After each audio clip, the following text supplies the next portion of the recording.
Hi, I'm John Stevenson, and we're going to be looking at the question of how we got our Bible. Normally, when we talk about Bible study, we look at maybe the stories or the doctrines within the Bible. For this series, instead, we're going to be looking at the process of how we got our Bible. That's quite a different story. We begin with the idea that God had some things that he wanted to say to us, a thought in the mind of God that was going to be transferred to us. And so we go from a thought in the mind of God to a thought in the mind of the individual authors, whether it's Moses or David or Matthew uh, and that process is known as revelation, where God has revealed himself and revealed his ideas and revealed his message to the apostles and the prophets and to various peoples in Old and New Testament. We go from there to the idea where those individual authors now began to write individual books. It was a whole collection, as many as possibly 40 different authors that were involved in this writing. And whereas God superintended, he supervised this process, that is known as the doctrine of inspiration, where God inspired not just the writers, but the actual writing itself, so that the result of those written books is that they are the Word of God.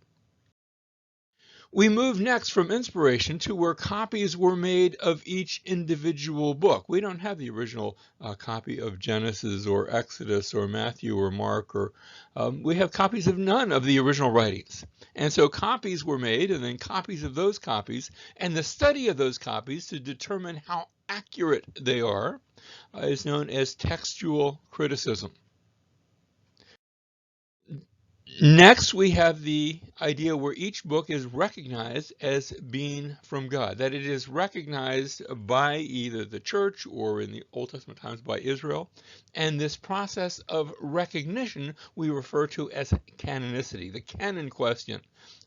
Which of those books are suitable for our rule of faith and practice? Of course, today, most of us don't speak either Greek or Hebrew.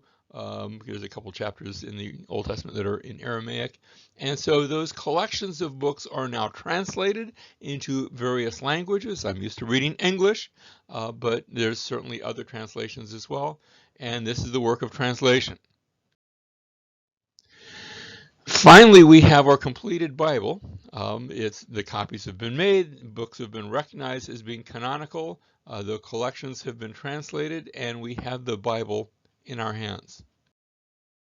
Of course, that's not the end of the story. Now I take that Bible and we read it and we interpret it, and ultimately we seek to apply it in our lives. In that process of reading and interpreting, we have the idea of illumination, where God's Spirit illumines and sort of turns on the lights for us, helps us to both understand, but especially to believe. And then also part of that understanding is the process of hermeneutics. Now we've got a separate series where we teach principles of hermeneutics, so we're not going to go into that in this series. Our focus instead will be the question of how our Bible came to us. So notice we begin with a thought in the mind of God, but the result, the goal, is that God's truth, God's words, be applied in our lives.